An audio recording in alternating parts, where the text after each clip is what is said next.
What's up, guys? Today I'm going to a convention called ALGO, and if you don't know what that is, it's a retro video game convention. I mean, it's like a smaller one. They have like this little like lecture room that it takes place in, and it's at the it's located at the Norwalk Public Library in Norwalk, Connecticut. Yeah, pretty much you can go there, like buy, sell, trade like video game related items, pretty much. And yeah, this is the third ALGO event, I guess. And also, I should probably mention that the reason why it's called ALGO is because it's run by a guy named ALGO, which is yeah, perfect naming convention, I guess. But yeah, the first one was in February of 2020. Yeah, I went to that one and I really enjoyed it quite a bit.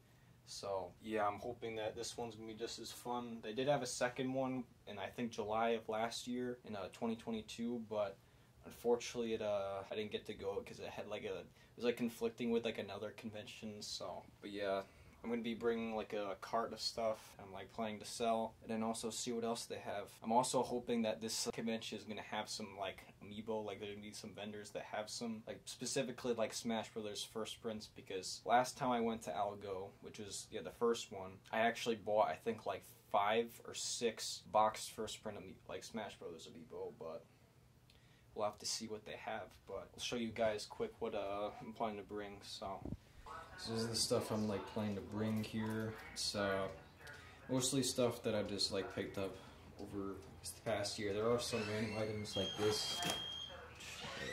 Doors loud. This I've had for at least like 6 years. I mean, I don't know if it would sell because it's like a cheap sports game. But and there's like other stuff. I got like GameCube games, which probably would I expect to go quick, but we'll see. I guess. Very cool. Yeah, we'll be going there. It starts at noon. Yeah, we'll be going there very soon. Scott Mason will be taking a trip as well. Yeah, he's gonna do his nice awkward wave. What should I do then? Yeah, you can do the cool Mario peace sign. Yeah. How about O? We want to get open that? What's up, O? You getting into the video there? You want to go see Mom? A lot of TV. Kobe's running away. Just, oh my god, where's he going? Oh my god, we're having a kissing moment. This is kissing. Yeah. Alright, we'll be going there soon.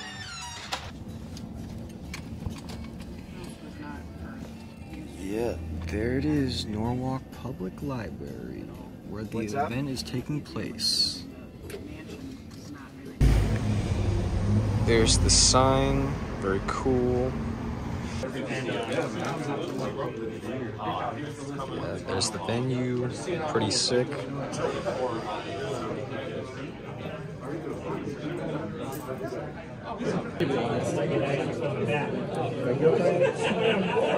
are who you are.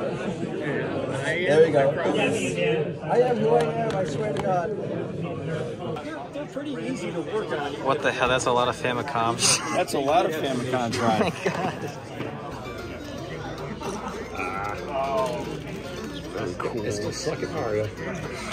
All right, get on it.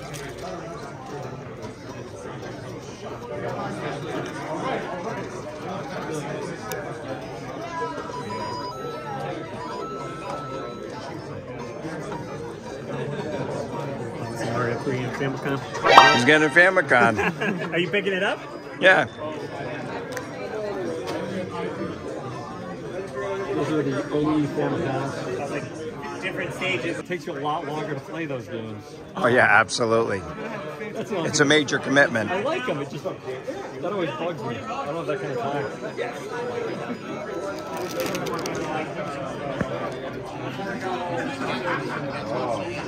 Yeah, so I got Dr. Mario, which is it's a Famicom game.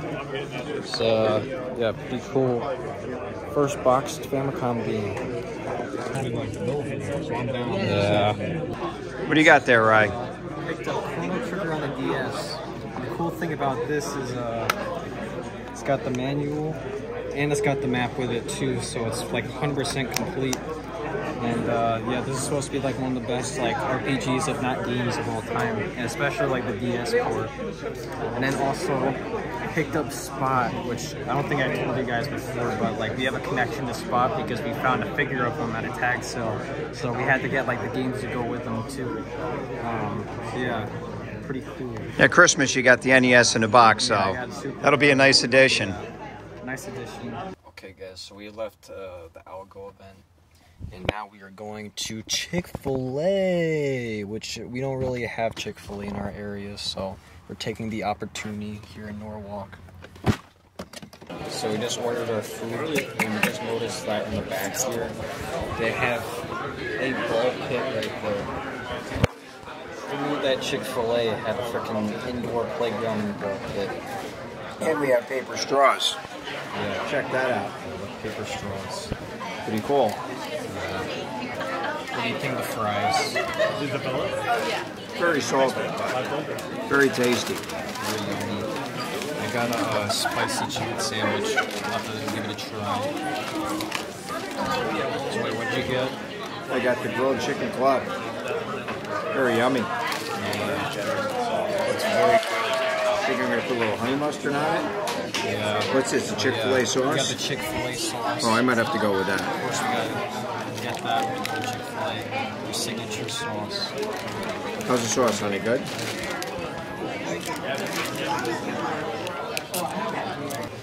So what did you think of your sandwich? I thought everything was very tasty, and I will certainly be coming back to Chick-fil-A once again. Yeah, me too. Yeah, I thought that the spicy chicken sandwich was pretty good. It did taste a little bit like a Burger King, but more like food, I guess, is the best way to put it. Yeah, that was probably. Yeah, that's what I was trying to say. It was at least better, but I don't know. It has like a similar taste with like the meat. I don't know. It just kind of reminded me of it. How are your nuggets, Mommy Mason? The nuggets are very good. You have to talk into the camera now. Yeah. The sauce and everything. Of course it does. Very important to get this sauce when you go to Chick-fil-A because it adds like a ton of flavor and it's like freaking amazing. You can buy this in the store now too. Yeah, we did actually have, we bought like a bottle of it and we're using it on our own chicken stuff for making it. Is it just as expensive to buy it here as it is in the store, though? They have that 3-pack. I saw it when you were ordering everything. It's on top of the register.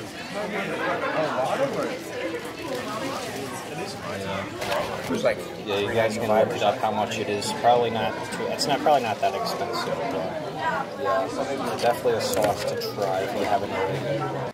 Okay, guys. So we are now back home. It's about like 6:30 or something when we got Chick-fil-A. But yeah, I did pick up a good amount of things there, and as well as selling some good stuff. And yeah, I'm just gonna go over my pickups, I guess. So the first thing I picked up was this little Mac Amiibo, and I'm very happy about it because I was hoping I was going to pick up at least one Smash, or one first print Smash Amiibo. As you can see, it's just got the Wii U on the back, which means it's a first print.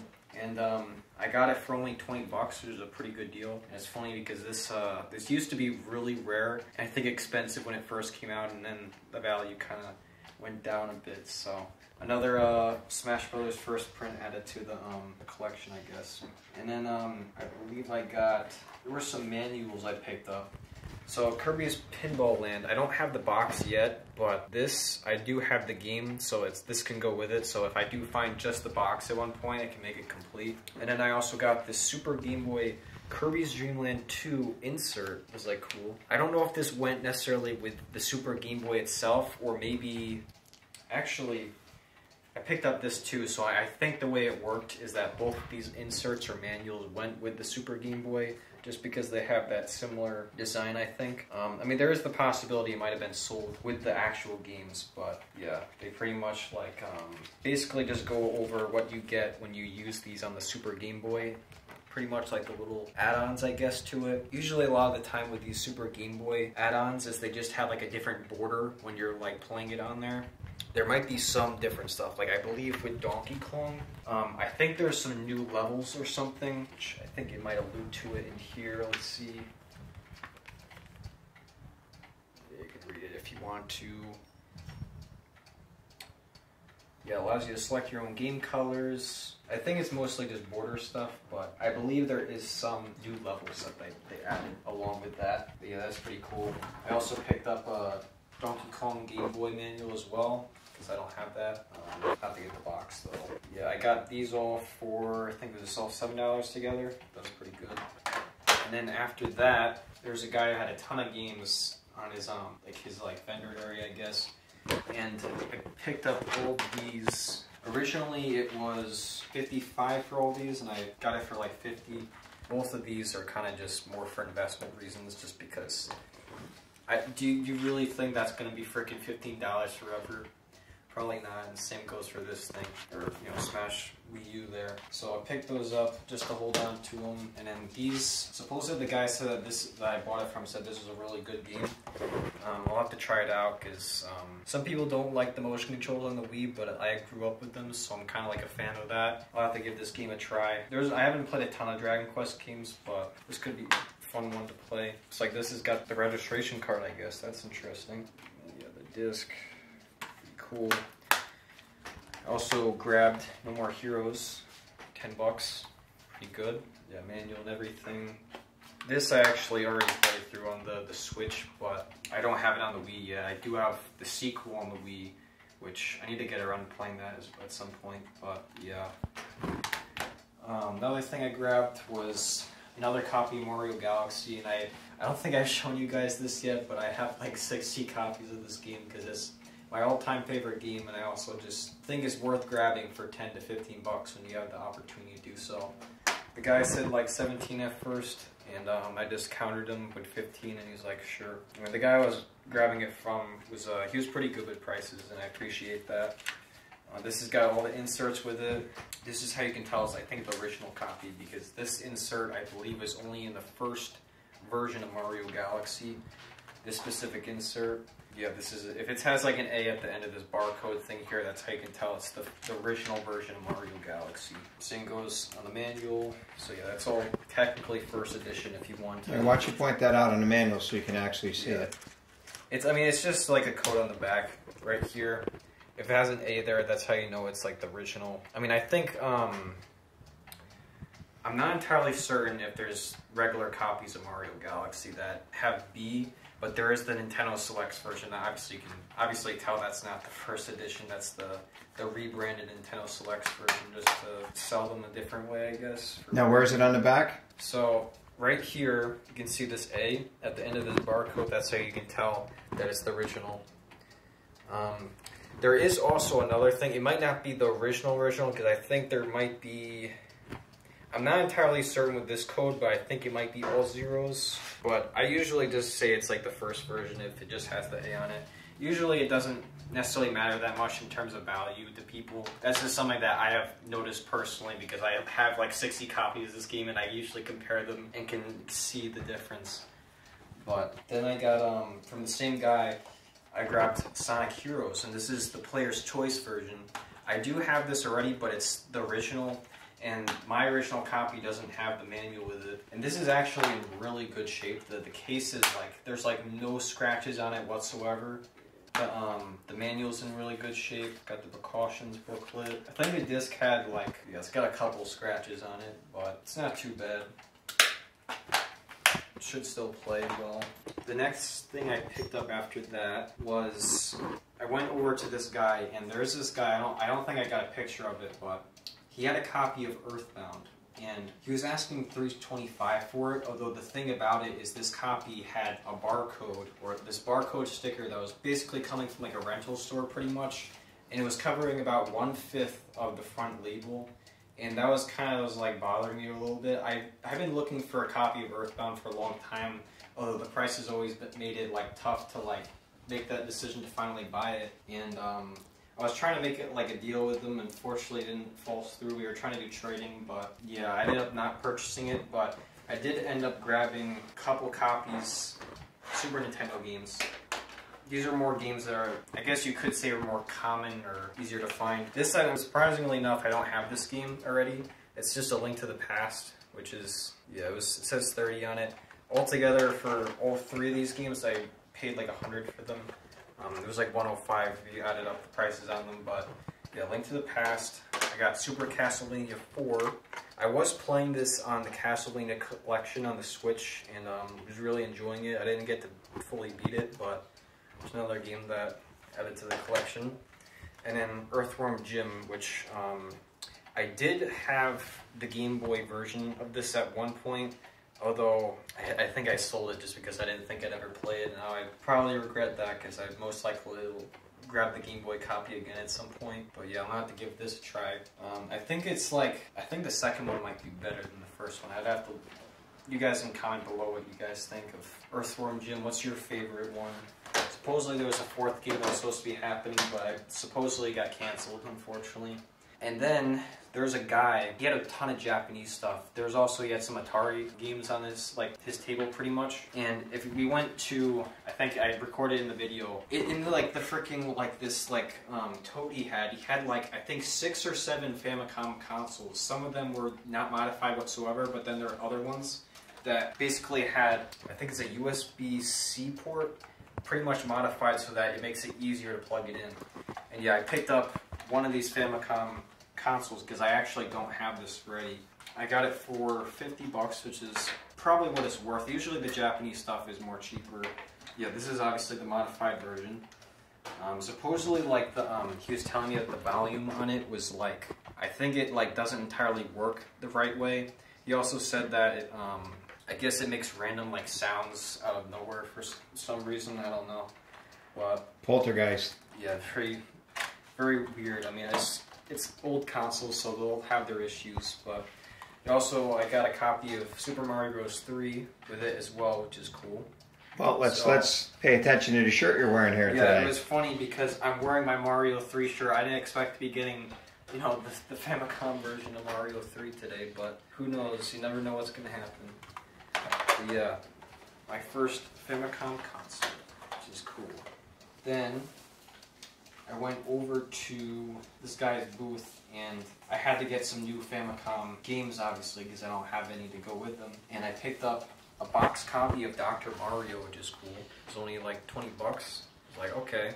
I also really like the whole like miniature size of these things, just because they're like, they probably fit perfectly on like a small shelf or something. Obviously in Japan they probably have limited space and maybe some, well, obviously it depends, but that's probably the reason why they designed them small. Obviously this is a lot smaller. The Famicom console, I believe, is probably like half the size of like an NES or something, so it makes sense. Everything is more smaller just because of the limited room that people have over there.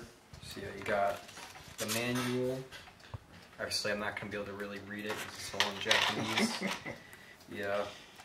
I was thinking it was like when I'm playing the games, I'll probably just have to have my phone out and just get Google Translate on there and just freaking like scan everything on the screen once I'm playing it. And like, if I like, because I want to get like Mother 1 on there, but it's like, that has a lot of text in it, so you have to like translate everything as you're playing the game. Yeah, all in Japanese pretty much, so yeah, pretty cool. Got a little insert in here, I guess. But yeah, the cartridge has got some wrapping on it, which is cool, I guess. I'm assuming this is the original wrapping that came with it. Not entirely certain because I've never purchased a Famicom game before. What you have to wonder is, are the English games in Japan less expensive over there like the Famicom games are here, because they can't really read them as well, although I'm sure people in Japan are more astute with English than we are with Japanese here. Yeah, I don't know. I think that would make it like, I don't know if that's necessarily the case. They probably, there's a possibility that they're worth actually more just because like the whole import thing. Like if you go on like eBay or something, you'll get like a variety of prices for these Famicom games because there's people that are like selling them there in the United States and they sell them for freaking like 50 bucks. Well, you can buy it from Japan for like 10 because the whole import thing, like some people just don't want to buy it from Japan. So yeah, that's like interesting. But I would say there's they might actually have them more for the North American games in Japan just because like there's probably limited copies there, but who knows? I'm not entirely like educated on that, I guess. And then Not in the import-export business. No, I'm not. Like George Costanza. No, unfortunately not. Arthur Vandelay, that was his name. That was his alter ego. Yeah.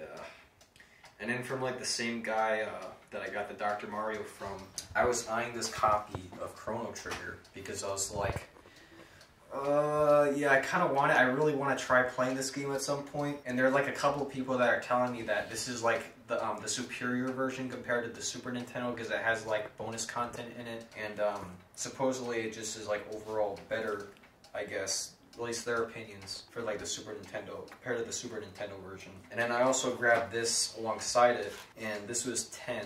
This is 150. So the guy, he made me an offer. He's like, I can do 130 for this. So I only paid 140 altogether for it. And the cool thing about the Chrono Trigger, see, it's got cartridge, manual. It does have the map with it too to even add more value to it. So, and the map actually looks like mint, like it was not used whatsoever. I'm probably not gonna.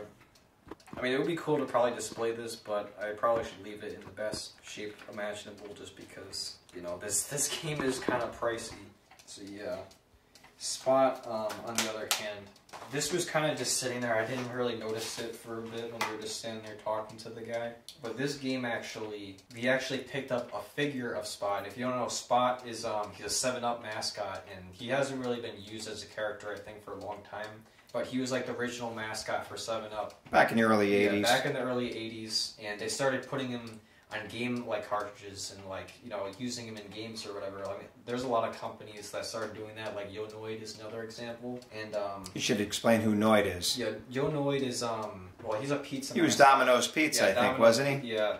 There was a point obviously when mascots were a big thing, and then they kind of just, they're not as prevalent now, I guess. Faded into obscurity. Yeah, unfortunately, but it was pretty cool that they would come up with a mascot, and then the video game companies would approach these manufacturers, whether it be Coca-Cola, or, you know, who makes 7-Up, I assume, or Domino's, and say, hey, look, we want to make a video game based on your advertising character. Yeah. And it's a win-win situation for both companies. Yeah. But Ryan actually pulled out the Spot, a tote full of all kinds of miscellaneous toys at a tag sale. He knew exactly what it was. He's like, do you know what this is? Yeah, I had no idea. And I grew up with Spot as far as, you know, it took me a couple minutes to put them together with 7-Up, but you knew it was a video game. Yeah, well, I just haven't like heard of it before, and I also like Sprite / 7-Up / Sierra Mist is like my favorite soda. Just the whole lemon lime flavor I really like a lot. So I was like, yeah, I know what this is. But the game, I guess, is like similar to like Othello, I guess. That's like the type of game it is. Although a cool spot, which I haven't showed you guys, I do have that. I actually got it complete in box for Christmas, but that's more of like a platformer. So they kind of like are going all over the place for the genre. Which is kind of cool when you think about it. Yeah, I mean, Spot like makes more sense for like Othello, considering he's like a spot. He's a spot. Like, it's like perfect. No better idea than to do that. Then that comes to this here. So we got this, I guess, from David Apuzzo, which is he was a guy as a vendor there, and we know him from Russ Lyman's videos, but cool guy. Yeah, he's a cool guy. We got this from him, which I'm assuming this was like a bundled in like bonus you got when you purchased Mario Kart 8, like back in most likely 2014. I'm guessing that's how this was used. I don't have this for some reason. I don't know. I probably didn't get it when it came out. I mean, I specifically remember like going to GameStop and buying Mario Kart 8, and I didn't get this when Mario Kart 8 first came out. I think I got like a game guide with it, but yeah, I'm assuming that's what this was used for. I'd have to look into it, but yeah, we got this for I think $5. Yep, pretty good deal. We also, I don't know where they are, but we did get the Splatoon glasses as well. Yeah, that was another bundling bonus you get for purchasing Splatoon 3. Then as like, I was basically, everyone was like wrapping up because it was like, I think 4:45 at this point, and there was like a couple other things I was like, oh yeah, I probably should go buy these. So I saw they had the guy, which we had some footage of, that was like, had the Famicom, and we were testing it. There was a kid I could hear was playing Pac-Land, and Pac-Land is probably one of my favorite, like, at least Pac-Man games, just because of how like unique it is. They were playing this on the Famicom, and I was like, yeah, I better buy this because I don't believe they don't have an NES version of this. For whatever reason, I don't think they released it in North America. So yeah, now I have a way of I think this is actually my only physical copy of like Pac-Man in like any form. They do have the Pac-Man Museum Plus game on the Switch, which has it bundled in there, but standalone copies, or just on its own, this is the only copy that I have now. I think they put it on like Atari. There's like some Atari console that they had it on, and then maybe it might be TurboGrafx, I'm not entirely certain, but yeah, unfortunately this doesn't have like the top labels, so the guy was like, I'll do 10, and I was like, do 8 because the label is unfortunately coming off on there, so or just is entirely gone, I guess. So yeah. But you saw the kid playing it, so you know it works. Yeah, so I know that's it really works. what counts. Yeah, that's what's important. It's like, okay, I know it works, and then yeah, you get the copy of the game for 8. It's a pretty good deal. And then the guy that I got the Sonic Heroes and Galaxy from, I've never really gotten into this series, but Doom. I kind of want to try one of these games at some point. I know these are like, I don't know if it's the pinnacle of like first-person shooters necessarily, but it's really what started the genre. I think that's kind of debatable between like Wolfenstein or something, but yeah, Doom 64, I'm going to give this a try. I don't have this already, and I think it's actually one of the last Nintendo 64 games that I'm personally looking for. There's only like a handful of Nintendo 64 games for me that I really care about grabbing, and most of them I already got years ago. But yeah, this is the last thing I got at the show. It's in fairly good shape. There is like writing on the top here, which you probably could use some like rubbing alcohol, or maybe, I don't know if I want to use the magic eraser on it, just because I did that on some NES games and Game Boy games, and it kind of killed the color a little bit on it, so I might just try some rubbing alcohol. Well, the magic eraser is actually, you're sanding it. It's like, 440 grit or something, so that you're going to clean the color right down to the original color. So if there's a little bit of discoloration where you use that magic eraser, it's going to bring it right back down to the color it should be. But it's going to make it look different from the rest of the game, and you're not going to go clean everything. So, but how much did you pay for that? So this, I paid $25, and it usually, this is in fairly good shape. I think this usually goes for around like 35 to 40. Although then again, the guy I was getting it from, I don't think I mentioned the Sonic Heroes, which I also got from the same guy. Got this for 35 as well, and you're getting a fairly good discount. I think this usually goes for around like 40 to 50. Maybe it might be a little bit less because it's the player's choice version. The Galaxy was about worth what I paid for 15, but for 25, it's usually $35 to $40 games, so that's a pretty good deal I got on that. But I'm not obviously selling it, I'm keeping it because I don't have it. But yeah, that was about it for pickups. I did end up selling some stuff, which, oh yeah, here's the Splatoon glasses. There they are. Let's let Dad Mason move this thing here. All right, what do we got? Yeah, there's the Splatoon glasses. I did already grab some of these when they first came out with Splatoon 3, but good to have another pair. We got them for $5, so they can't go wrong with that kind of price. Now, the only way you could have gotten them to begin with... Yeah, basically, you had to buy the game. So you had to pay $60, and then you got these for free. So therefore, you couldn't just buy them in store, and it was like, they most likely all went and sold out just because, well, Splatoon 3 sold really well. I think there was like at least 3 million units sold within the first weekend or something. So obviously these glasses really went quickly, most likely. So these are, and I think also these were selling like alone by themselves for like $20, at least when they first came out. But they'll probably keep going up in value, most likely. But the way you got them is you had to purchase the game, and then the individual at Target, say, that sold you the game would hand you the glasses. Yeah. Otherwise, if you didn't buy the game, they weren't handing you the glasses. So. Yeah, you had to buy the game. Because we tried getting an extra pair of glasses when you bought the game, and the guy said, nope, we only have enough per game. Yeah, that's fair, I guess. But in terms of stuff that I sold, I did end up selling the Mario Kart Double Dash and Mario Party 7. There's like Super Mario Bros. / Duck Hunt. There's like a Lego Alpha Team game for Game Boy Color that I sold. I mean, overall, I think I sold about 7 or 8 things, which is pretty good. I knew that the GameCube games would probably, at least some of them would sell. I didn't end up selling the Tales of Symphonia, but the thing is that the remaster for this literally came out yesterday, so it's probably not going to be something people are going to be spending money on. But yeah, I didn't. Yeah, this is gonna be a game that I just always hold on to. Is the Terminator. If you guys don't know, I've tried to sell this or trade a number of times at shows, and unfortunately, I never can get what I'd like to. Because I think you need to open it up and show people why it's worth what it's worth. The reason why is because, well, the case itself is like mint.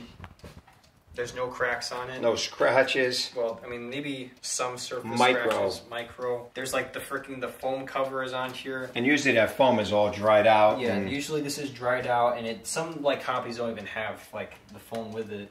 And then like the disc is pretty mint. I mean, maybe there's some very light scratches. Yeah, not even. You take that through a cleaner, it'll be fine. Yeah. And then like, you look at the manual. It's perfect. No dog earring. Perfect. And then it also has the registration card with it. This is like literally like a grill type item, and it's... That's like a 9.5 out of a 10. Yeah. There's a guy that almost bought it at the show, but I was looking to get around like 200 for it just because it's just... Well, actually, you were trying to trade the guy for the Earthbound. I mean, yeah, I can probably elaborate on that. I was trying to trade because I did want to get the Earthbound at first. Just because it was like Earthbound, I've been trying to get a copy of that for a long time, and I was trying to trade this copy of this game to like hopefully have $200 value, and then it'll be like maybe like 125. Hopefully another 100. That game at $100, and that would have been a home run. He probably wouldn't have done that. I was hoping maybe like 125 plus this game, and then he came back with like, because I think I also had like the other games, the Super Nintendo games as well. The ones that I showed before. That you purchased from him. That I ended up purchasing those. It was basically, the value for all the Super Nintendo games was 430. This would knock off 200, but he just basically said 200 plus 260, and I mean, it's not bad. Like, I know with trading, it's like you gotta have to get the other end, but I ended up just passing on it. I think the biggest caveat to this whole conversation here, and what everybody else kind of alluded to that you spoke to about this game, because there was absolutely a lot of interest in that game, but everybody came back and said it's probably the most awesome Terminator game ever made. And have you ever played it? And you said no. I think if you ever play that, you may not want to get rid of it. I mean, I'm not really a huge Terminator guy. Like, I'm not really. I've watched the movies before. Like, maybe, I mean, they are enjoyable to watch, but I don't know. I've never really given it like a try or played it, but I don't even have that many. I don't even have like Sonic CD or anything. I do have a Sega CD console, but the Sega CD is one of those consoles that didn't really have. It had like some games on it, but it wasn't. I guess it didn't have that many games that were, at least that I noticed that I care about for it. But yeah, guys, I hope you enjoyed this fun little vlog thing, I guess, of stuff I found in the ALGO event, which probably should have recorded more, but fortunately, like when you get you're in these events, you kind of are more focused on what's going on rather than recording everything. But well, the good thing, you could probably go check out Russ Lyman's channel, which maybe I'll put the link in the description or something, or you could just look up Russ Lyman in the search bar. He has probably a video that's going to be coming out because he was recording a good amount at the event. But ALGO also announced what at the end? So he also announced ALGO3, which is, there's no definitive date for it yet. It's also going to be Sega Saturn themed, I guess, which is usually, the theme doesn't necessarily mean a huge thing. It's not like they're going to find a ton of Sega Saturn games there. And actually, I didn't really see that many there this first, or the one we were just at, but it's more so just a theming type thing. And it's supposed to be happening, I guess, in August or September. There's no definitive date yet, but...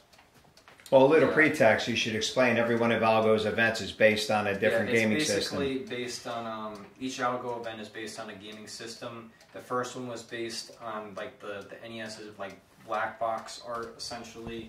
And then, like, the second one was based on the Master System. And then this one was based on the PS1. Now the fourth one's being based on the Sega Saturn, I guess. So that's cool. But yeah, guys. I think we should actually segue, because you brought it up. We can click off for a minute and then click back on, and you can show the Spot NES. All right, Ryan, man, we're back. Okay, so since I got the Spot game for NES, I decided it'd probably be appropriate to show off the Spot figure I got from a tag sale, because this is the whole reason why I purchased this game, because it goes with it, obviously. These are like the Spot figures you would get these Yeah, these came out in the 80s, and these are just little things you'd have on your desk just to mess around with, I guess. Have them maybe hold something up. Kind of like the old California raisins. Yeah, they're like that, and they just have like bendable arms, pretty much. Pretty cool. And then, yeah, this is the I got this for Christmas. Also, I mean, I got the original copy, just the cartridge alone. I think at a convention. I believe it was at Retro World. Yeah, I think you're right. I think it was in Retro World. Yeah, just the standalone cartridge, and then for Christmas, because obviously because the significance of that, got this complete in box, and it's in pretty damn good shape. It does have some creases on it, but overall pretty good shape. I think actually this is a little bit faded here, if you notice. But not bad. It's not too bad. The seller was actually real good about being honest and explaining the condition of the box before we purchased it. Appreciate that. Manual's in good shape. No real dog earring creasing. I guess there's a poster that goes with this. That'd be cool to display, but most likely want to keep that in good shape. So yeah, you can see 7-Up's logo right there. Pretty cool. Very nice. And then yeah, the cartridge. This one has the original packaging on it. I guess apparently it's got a name, ALGO3 something. Belonged to someone, I guess, but. Well, you can tell Alexandria that you're going to take very good care of it, so yeah, couldn't go into a better home. Yeah, but that was ALGO3. Very cool. I guess it's not necessarily a convention, it's more so a swap meet event. And yeah, it was a lot of fun. Very excited about the 4th one coming up. Hopefully this time I actually get, I didn't show you guys footage, but I did end up getting a booth just because there's a guy that basically got sick. Hopefully we don't get sick. I probably shouldn't be saying that, but the guy had to leave because he had like a little bit of a stomach bug. Like a table opened up, so we took advantage of that, started putting our stuff on there. Well, after Algo suggested you go to sit down at the table and set your stuff up. Yeah, he let us have like the tables. So, but next time like he puts like the tables up for registration, we'll probably grab one so that we can have the opportunity to sell more things and such. But you guys enjoyed this cool little video, I guess, which is probably gonna be like 30 minutes long. But yeah, thanks for watching.